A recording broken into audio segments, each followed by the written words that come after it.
Olá, amigos, ¿qué tal? Aquí es Amir Somoge, socio director de Sports Velho de São Paulo, Brasil. Hoy con un momento muy especial de nuestra trayectoria profesional, con tres expertos en marketing deportivo en España. Estamos con Inigo Bonilla, de GESIC de Madrid, Cinto Ayam, de CA Sports Marketing de Barcelona, y Xavi Bovet, también de Barcelona. Hola, amigos, un placer. Estamos todos reunidos aquí para charlar en este momento tan difícil del mercado deportivo. Por eso empiezo contigo, Inigo. Qué gusto estarmos juntos aquí en esta charla. Bueno, cuéntanos un poco de GESIC y de tus impresiones iniciales sobre lo que está pasando en Europa ahora mismo. Bueno, muchas gracias primero de todo, Amir, por contar con nosotros para esta sesión. Actualmente estoy en el GESIC como en el Global Sports Innovation Center Powered by Microsoft. Es un nombre un poco largo, pero somos, en resumidas cuentas, somos el centro de innovación en deporte de Microsoft a nivel mundial. Las oficinas están basadas en España, pero damos cobertura en todo el mundo. Somos como si dijéramos un ecosistema donde unificamos tanto a las startups como a las compañías de base tecnológicas y les ayudamos a conectar con Sport Entities y con grandes compañías a nivel internacional que están trabajando su proceso de transformación digital. Un poco el por qué trabajan estas entidades deportivas con nosotros es porque a día de hoy, como sabrás, las entidades deportivas no tienen tiempo suficiente para desarrollar su propia tecnología, con lo cual para ellos es mucho más sencillo trabajar con partners que ya han desarrollado esa tecnología. Entonces, acuden al Global Sports Innovation Center porque saben que hemos analizado y perfilado durante los últimos años más de 1.500 compañías de 80 países y nosotros les ayudamos a identificar cuáles son las que son más se ajustan más a las necesidades que están buscando ellos para su proceso de transformación digital y para afrontar distintos retos como organización. Así que un placer estar aquí con vosotros, un placer compartir la sesión con Cinto y con Xavi y encantado de responderte todo lo que tú quieras, Amir. Muchas gracias. Y Cinto, no nos conocemos personalmente, es un placer tenerlo aquí. Cuéntanos un poco de tu trayectoria. Yo sé que trabajas mucho, no solamente en España y Europa, como en las Américas también. Cuéntanos un poco y después sus impresiones sobre el mercado deportivo en general en este momento.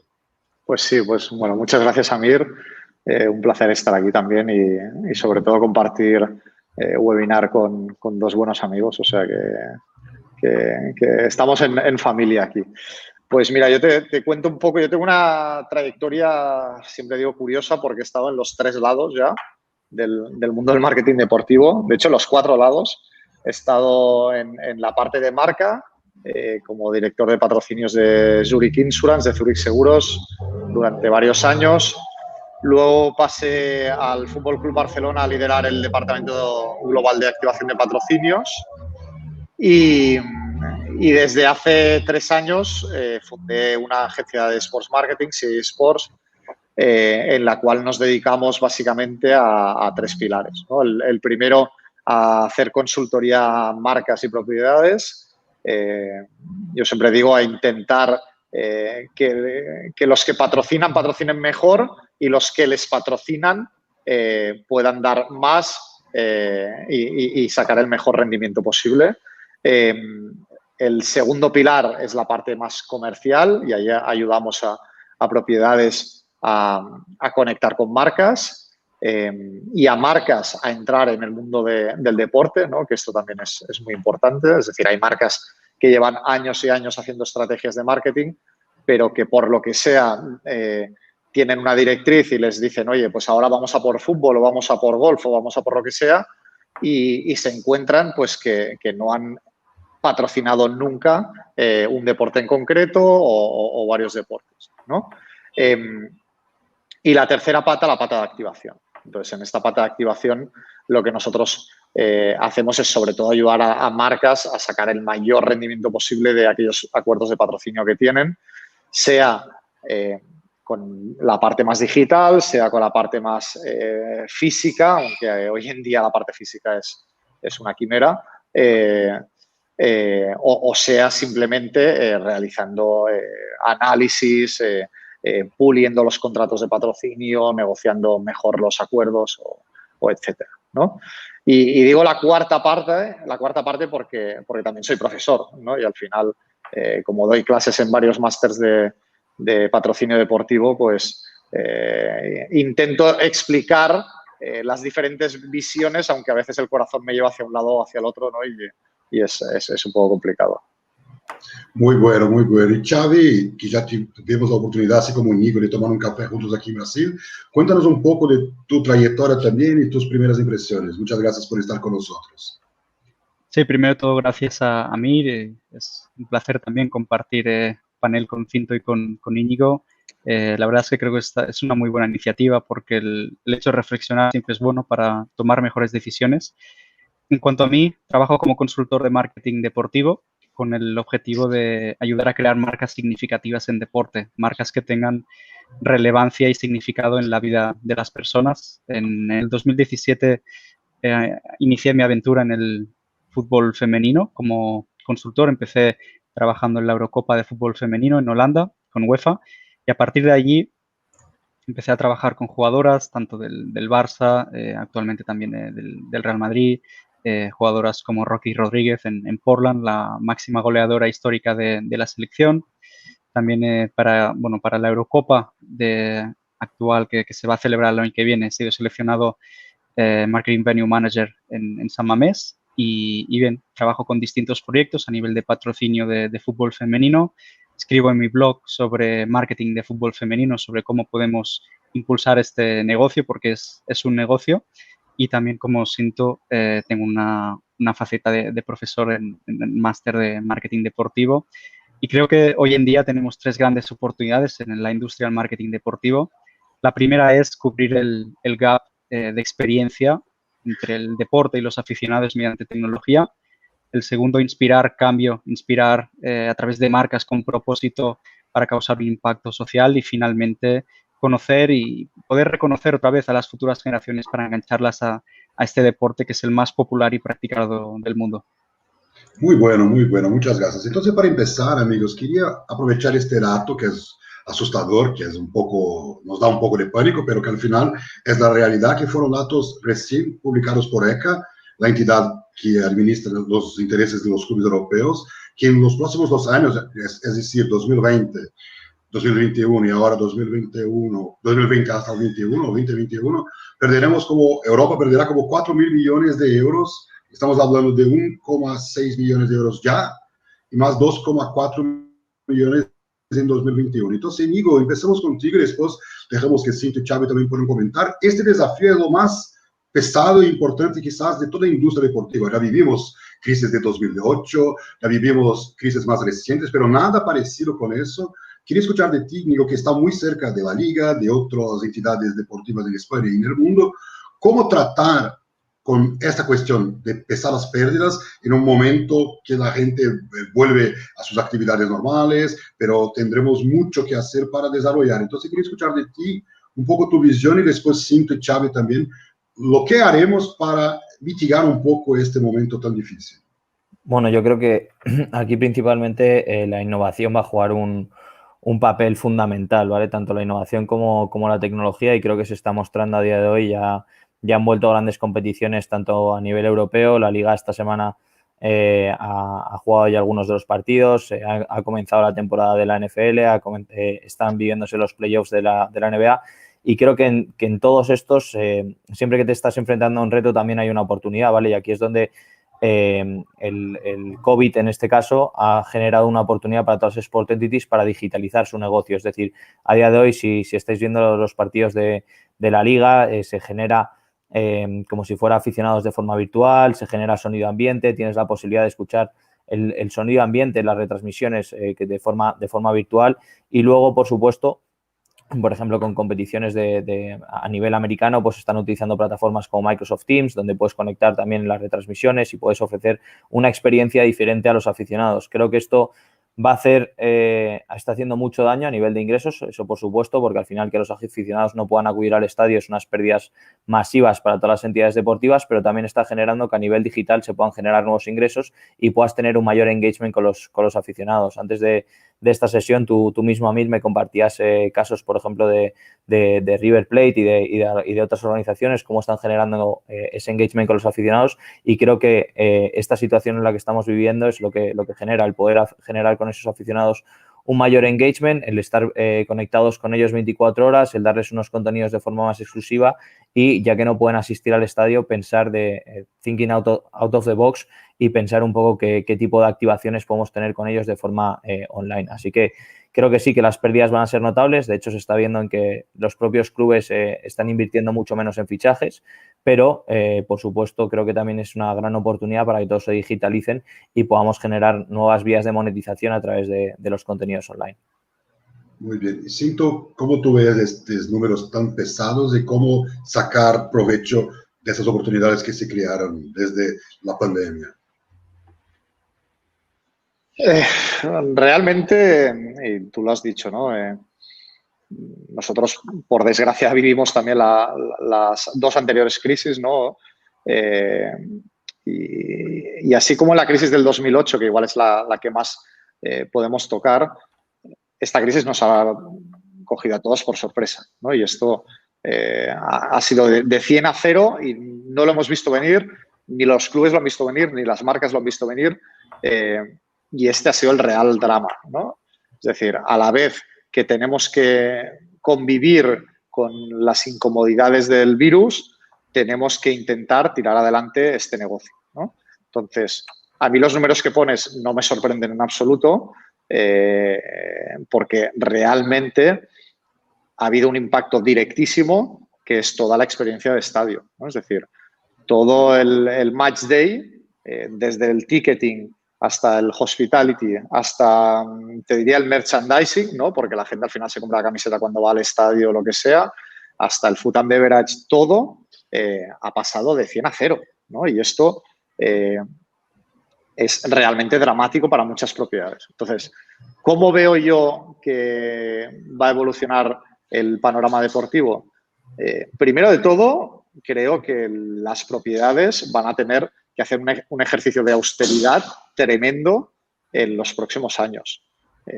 Yo no creo que esto se salve en un año. Es decir, cuando tú te habías hecho un presupuesto, como algunos clubes, de 1.000 millones y de golpe te desaparecen de la cuenta de resultados 300 o 350 millones y vives con la incertidumbre de cuándo podrán volver estos ingresos, inmediatamente has de transformar tu cuenta de resultados hacia unos gastos que supongan 600 o 650 millones. Por tanto, has de transformar tu propiedad deportiva drásticamente para hacerla viable, ¿no? Porque a veces mucha gente se olvida que las propiedades deportivas son empresas y que al final han de ser viables, ¿no? Y la gente, es cuando a veces en la prensa, ¿no? La gente dice, no, pues ahora, yo qué sé, el Barça va por Lautaro, ¿no? Y estamos hablando de que el Barça no tiene dinero. ¿Cómo va a pagar 100 millones por Lautaro? O sea, es que no los tiene, es imposible, ¿no? Entonces, pero la gente a veces se olvida de que tiene una empresa, tiene una cuenta de resultados que han de cuadrar, ¿no? Por otro lado, estoy totalmente de acuerdo con Íñigo que la digitalización va a ser una de las claves para intentar monetizar o sacar ingresos extra de donde no se sacaba antes, ¿no?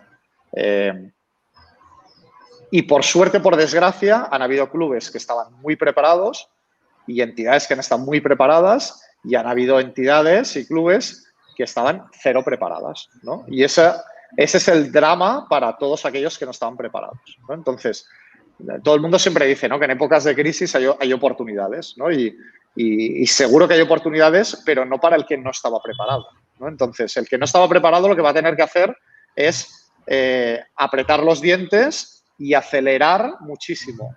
La ventaja que ha traído toda la época del COVID es que el usuario final, es decir, nosotros, mis padres, mis hijos y mis amigos, nos hemos convertido en nativos digitales de golpe, ¿no? Entonces, cuando antes alguien no llamaba nunca a sus familiares con el FaceTime, ahora todo el mundo llama varias veces con FaceTime porque si no, no podías tocar a tus familiares, ¿no?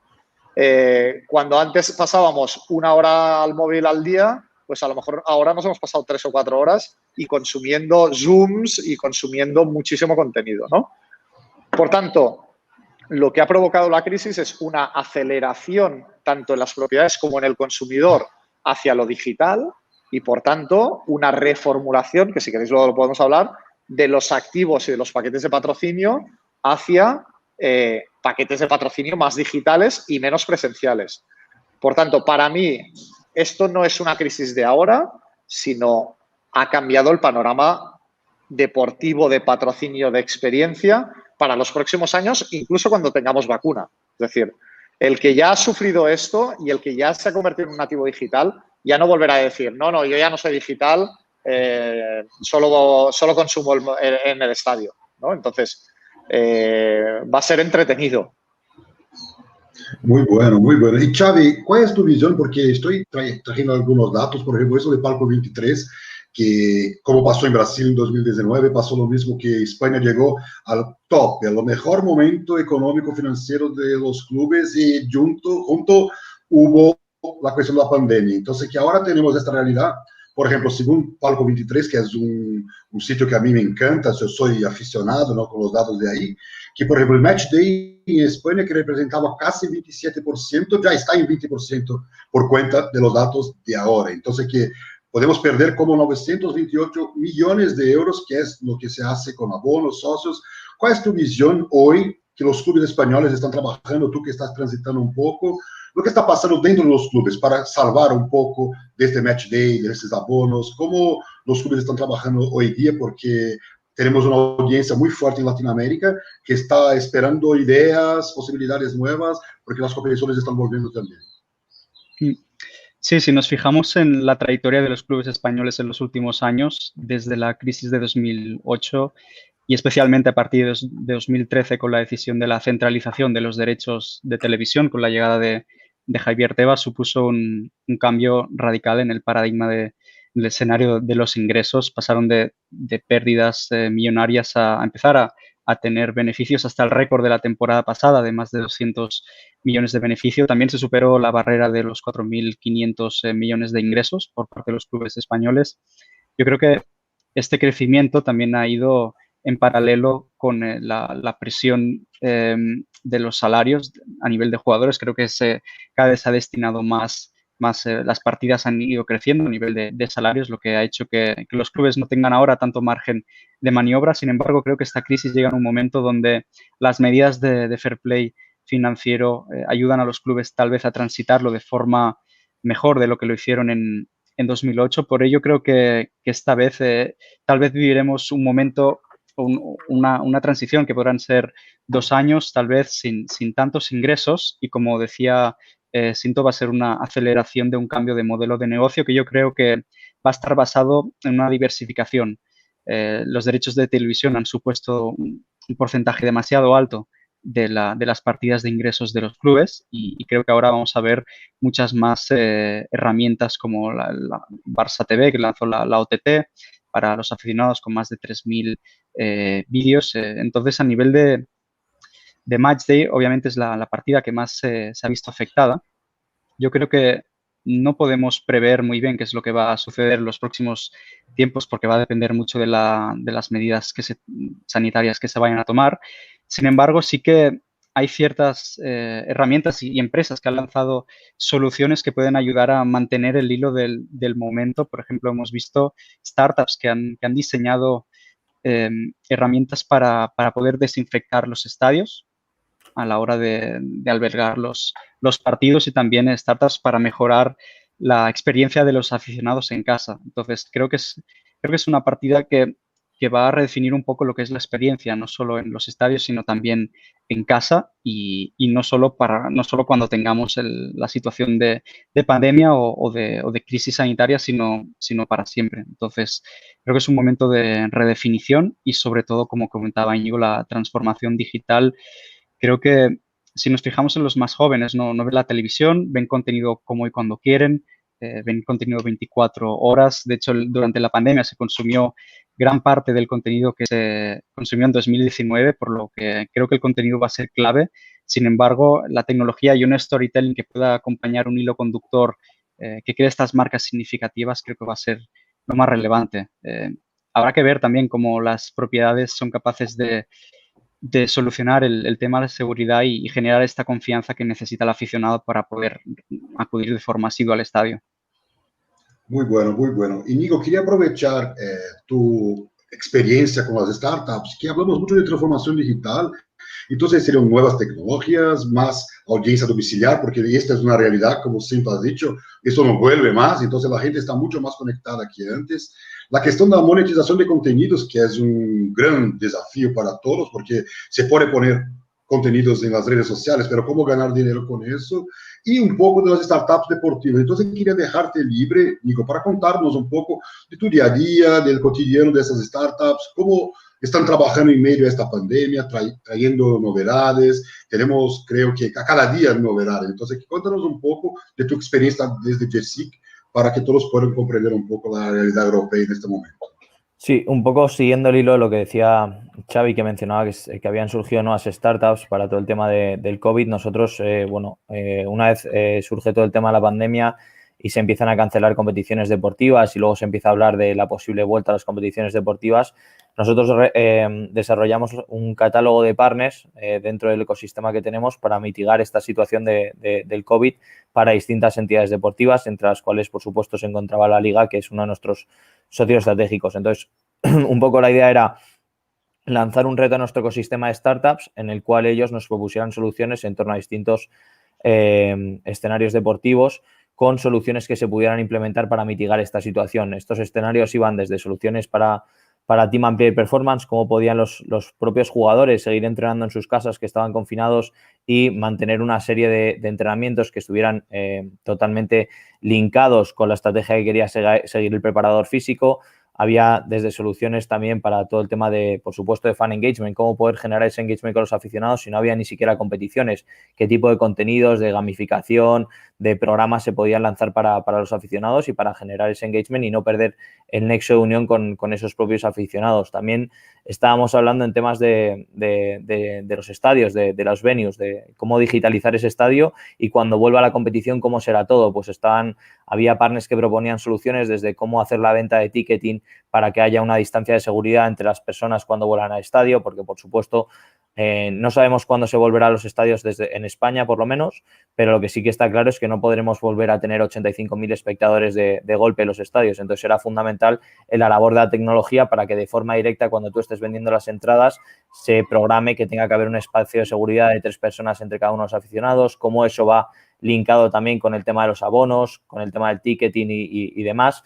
Y luego, por supuesto, todo el tema de media. Una vez han vuelto las competiciones, ¿cómo puedes ayudar a las entidades deportivas a que la retransmisión de los estadios no quede, por así decirlo, vacía, en el sentido de que no se escucha el sonido ambiente y ver un partido de fútbol o un partido de baloncesto sin sonido ambiente es un poco extraño? Pues todas las soluciones nuevas que están surgiendo para esto, o por ejemplo, cómo disfrutas tú un partido, viendo un partido con tus amigos en casa, y con el tema del COVID pues no se pueden hacer tantas reuniones, entonces están saliendo nuevas startups que lo que te proponen es, como comentaba Cinto antes, ahora todos estamos con nuestro teléfono móvil todo el día y incluso ya nuestros padres o abuelos saben utilizar FaceTime, pues el poder hacer un FaceTime y conectado con la retransmisión en el cual, como estamos hablando nosotros 4, poder mantener una conversación mientras estamos viendo el partido en la propia pantalla.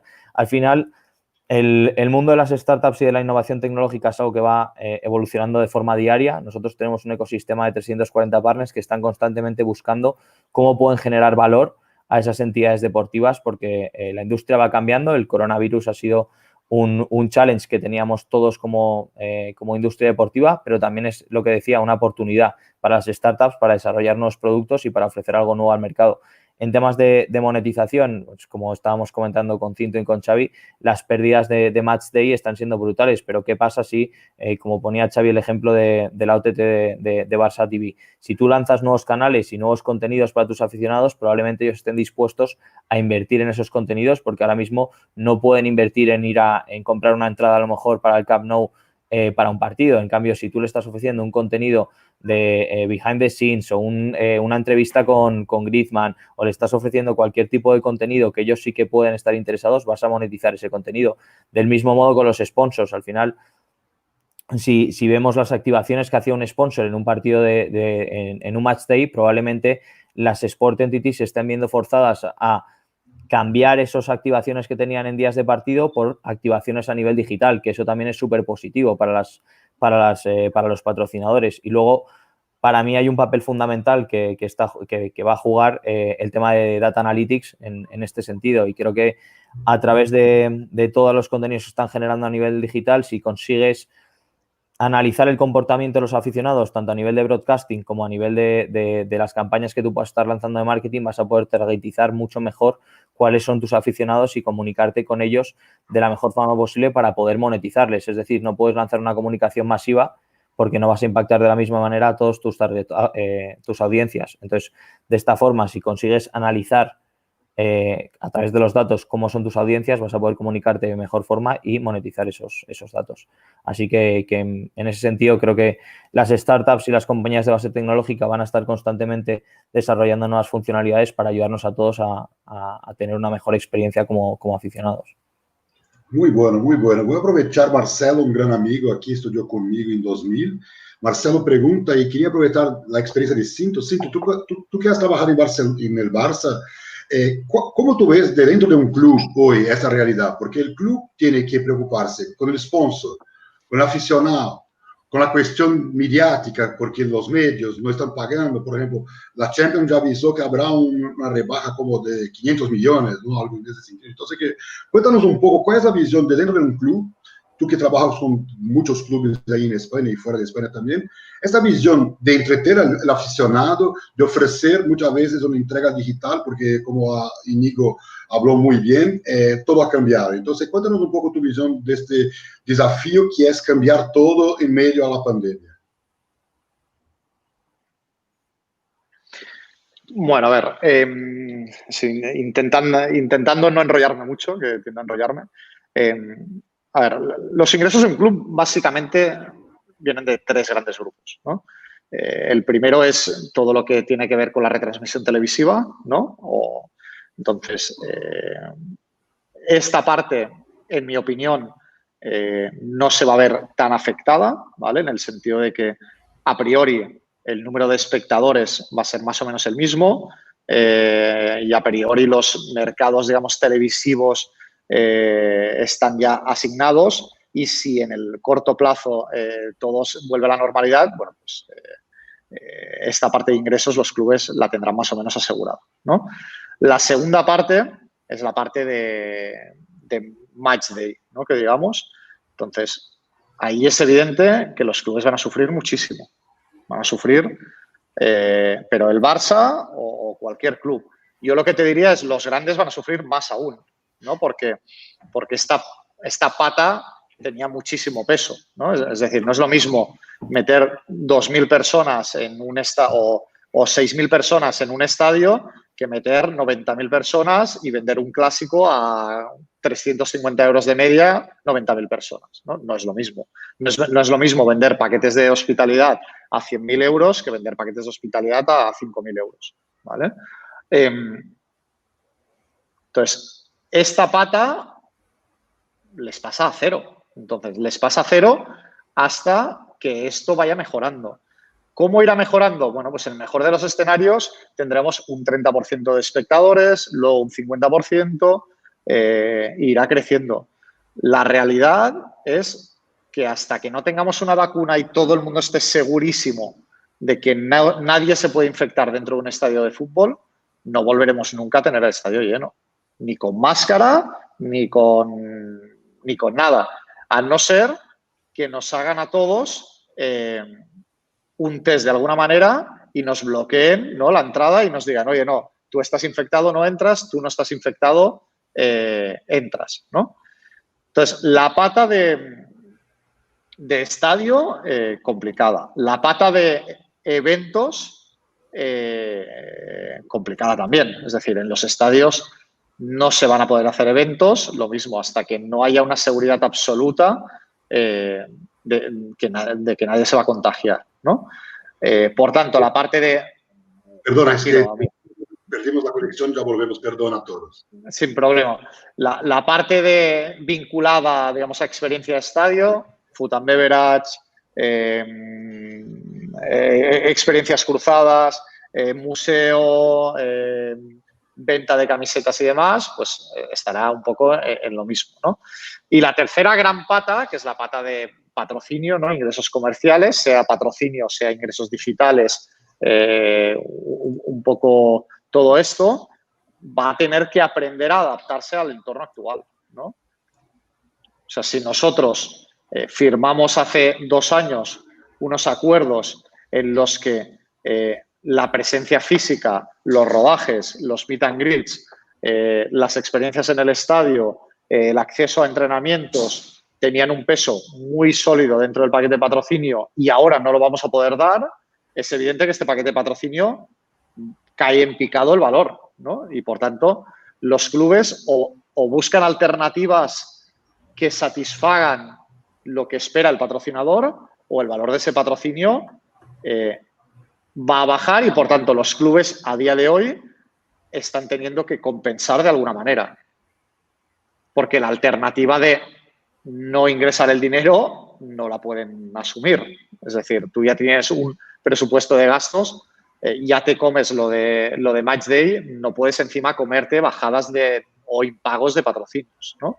Entonces, lo que están haciendo los clubes a día de hoy es compensar estos activos de la manera que ellos puedan, con más visibilidad, con activos digitales, con meet and greets virtuales, lo que sea, ¿no?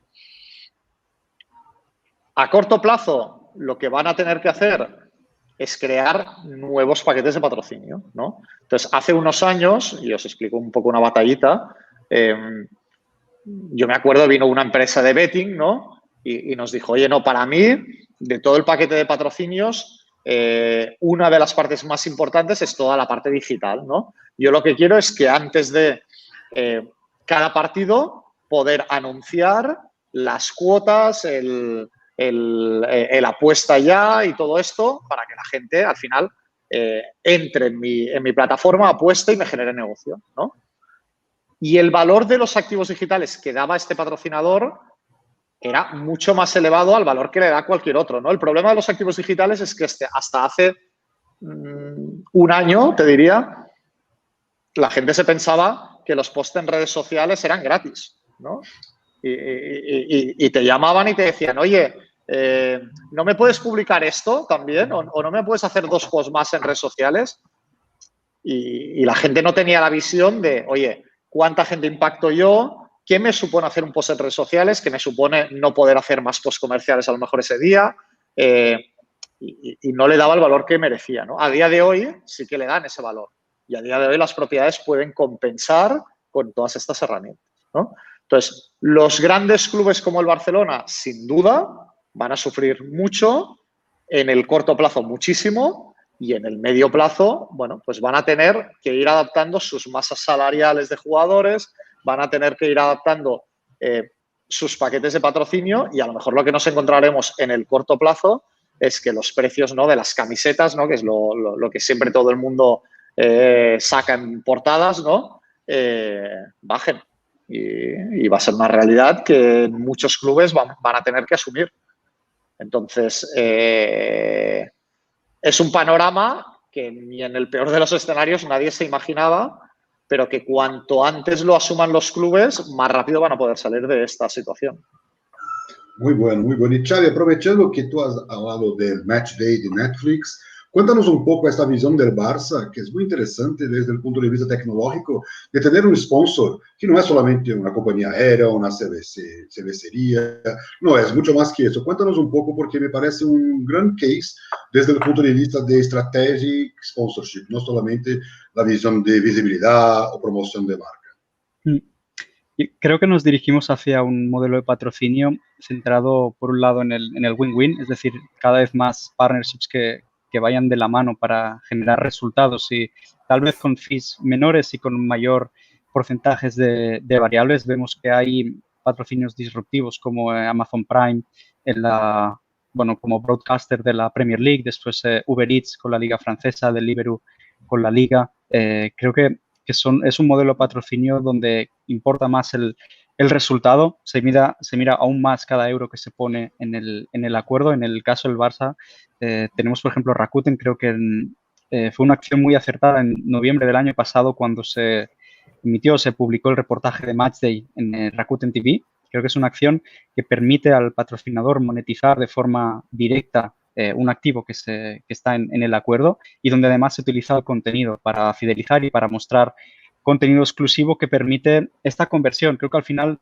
de todo lo que estamos hablando a nivel digital y de transformación digital, la pregunta clave es la conversión de toda esta gente que se conecta al streaming, de que se descarga la app. Por ejemplo, la UEFA lanzó la UEFA TV, donde se ha visto la Champions League femenina. En la NWSL en Estados Unidos hemos visto a través de Twitch muchos partidos.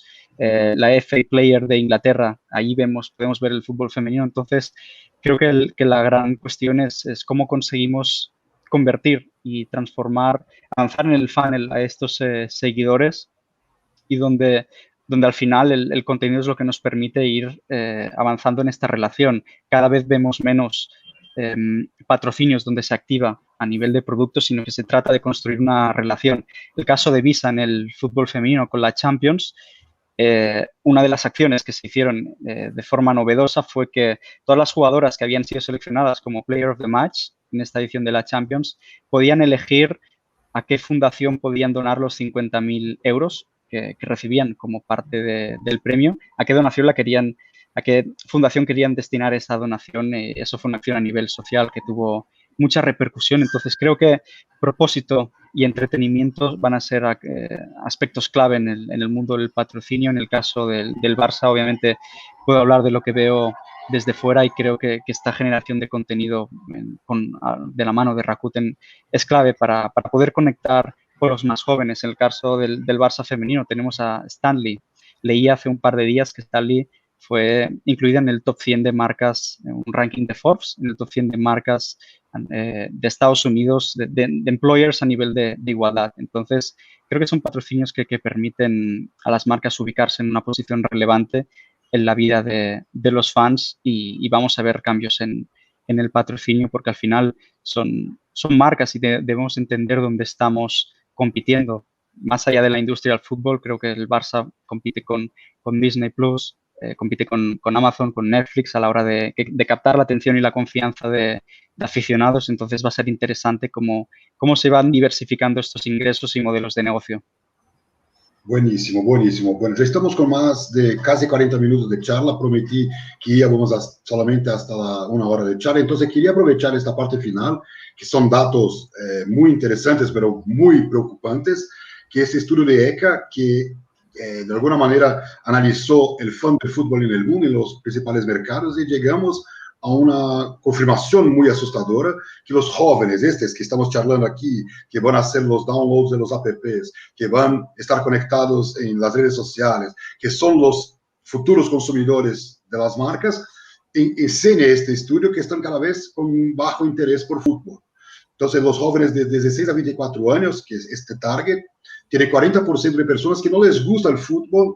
Si comparamos, por ejemplo, con 16% de los más jóvenes, chavalotes, chavalas, de 8 a 15, y 28% de los jóvenes adultos, de 25 a 34. Entonces, dejo para vosotros esta parte final para charlarmos de este gran desafío. Si quieres empezar, Íñigo, después Cinto y Xavi, lo que haremos, porque si los jóvenes están cada vez más conectados con otros intereses, si hay cuestionamientos de la cuestión ética del fútbol, lo que estamos haciendo, porque estamos viviendo una pandemia, pero pasaremos por ella, pero tenemos un gran reto, que es traer a este joven de 16 a 24 años para cerca de los clubes. Entonces, es muy pesado esto, me pareció un dato muy asustador. Quería escucharles un poco y después finalizamos la charla. Sí, bueno, en ese sentido yo creo que la gran oportunidad aquí es generar contenidos para esos jóvenes de 16 a 24 años. Está claro que consumen el fútbol, igual que la televisión, como comentaba Xavi, de forma completamente distinta. Entonces, hay que ver distintas formas de comunicarse. Como comentaba anteriormente, el identificar cuáles son tus target audiences te va a permitir comunicarte de una forma distinta con distintos consumidores o distintos aficionados. Tú no te puedes comunicar de la misma manera con una persona de 35 años que con un joven de 16. Entonces, primero es identificarlo. Una vez lo identificas, probablemente para ellos sea mucho más atractivo que información de la competición, sea más atractivo todos los temas de gaming. Por ejemplo, Creo que un caso de referencia en este sentido es la propia Liga Española. La Liga Española tiene un montón de aplicaciones a nivel de gaming para que los jóvenes puedan jugar y generar un engagement con las nuevas generaciones. Es decir, tienes desde el Fantasy, donde tú puedes hacer tu alineación, luego tienes el tema de Head Soccer, que es otra aplicación donde tú juegas y compites pues haciendo remates de cabeza. Al final es generar una conversación de una forma distinta. También creo que el tema de los eSports en este tipo de generaciones está creciendo mucho y es cómo una marca se puede posicionar, una marca de deporte tradicional, como puede ser el fútbol, se puede posicionar también en el área de los eSports para atraer esas audiencias al deporte tradicional. Un caso que vino a raíz de la pandemia y del COVID es en el mismo caso de la Liga o la propia NBA. Utilizaron a sus jugadores, a jugadores franquicia de cada uno de los equipos, para hacer una competición de eSports en el cual les ayudó a generar un engagement con gente y con aficionados de estas edades que estás comentando tú, Amir. Entonces, por ejemplo, Marco Asensio estaba representando al Real Madrid, se habló del Atlético de Madrid, se generó una competición donde jugadores de cada uno de los equipos representaban a su propio club y jugaban representando a ese club. En este caso era el FIFA, porque EA Sports era patrocinador de la liga. Y aquí también estás sumando al propio patrocinador, estás generando un valor añadido a EA Sports por ser patrocinador de la liga, y de esta forma estás generando un engagement con aficionados mucho más jóvenes y les estás trayendo experiencias nuevas. ¿Qué pasa? Que estos aficionados luego van a querer seguir consumiendo más contenidos acerca de la liga, van a seguir la liga probablemente en otros canales, y al igual que hizo la NBA con jugadores de cada una de las franquicias. Entonces, creo que, como comentaba, la industria del deporte es una industria muy cambiante, hay que comunicarse de forma distinta con las audiencias más jóvenes de 16 a 24 años y darles contenidos de una forma distinta, pero ligados al deporte tradicional, y generar poco a poco ese awareness y ese interés en el fútbol. Muy bueno. Cinto, ¿cómo tú has recibido estos datos de ECA? Pues la verdad, con preocupación. Pero no, porque con preocupación, pero con poca sorpresa, ¿no? Es evidente que los jóvenes tienen una manera de consumir contenido muy diferente a la que tenemos hoy en día todos, los que llevamos muchos años en esto, ¿no? Yo, por suerte, cuando doy clases, pues tengo a muchos alumnos de estas edades, ¿no? De 22, 24, 25 años, y yo siempre les digo lo mismo, les digo, oye, cuando, digamos, los que ya somos un poco más mayores, vemos o pensamos que el que juega o el que está viendo un streaming de unos chavales jugando videojuegos o el que está viendo YouTube todo el día es un freak, y hay millones de personas que hacen esto, el freak somos nosotros. O sea, el problema lo tenemos nosotros. Entonces, yo lo que creo es que nosotros, los que estamos en la industria y los que gestionan las propiedades, se han de meter en la cabeza de cuál serás consumidor, ¿no? Y insisto, y algo que muy bueno que nos ha traído el COVID es que, por fin, hasta el que era analógico 100%, ¿no? Y el que pensaba en a ver qué noticia va a salir mañana en el periódico físico, ahora piensa en digital, ¿no? Entonces, cuando tú piensas en digital, ya produces los contenidos, ya piensas las acciones para que sean consumidas en digital, ¿no? Esto es la primera idea que quería decir, ¿no? Y la segunda, yo creo que la más importante, es que tenemos que ser capaces de ver que el fútbol, o sea, que el competidor del fútbol o el competidor del Barça ya no es el Madrid. El competidor del Barça es el Madrid, pero, y aquí meto en mi boca unas palabras que muy bien decía Tebas, ¿no? Hace poco tiempo en una charla.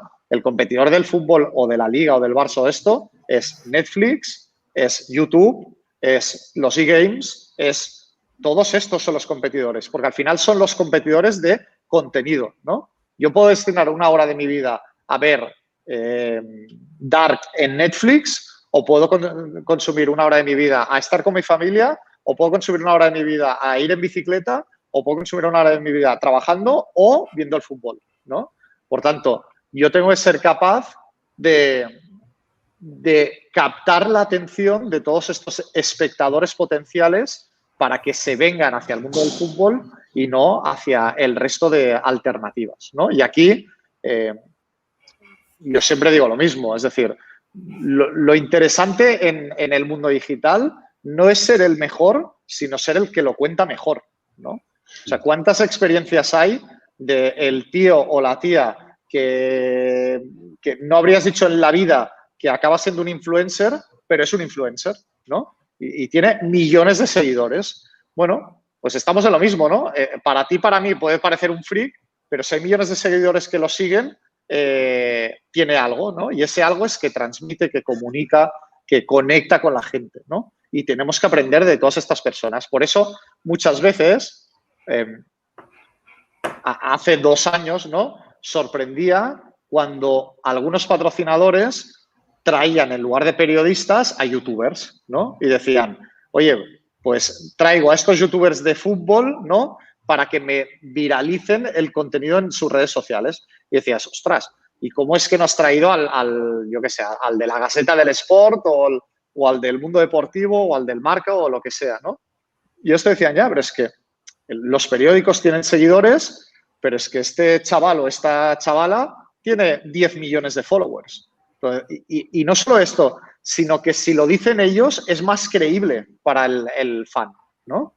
Y creo que tenemos que cambiar el concepto de espectadores o de seguidores a fans, ¿no? Y esa es la gran diferencia, ¿no? O sea, el captar el engagement real del fan versus la visualización.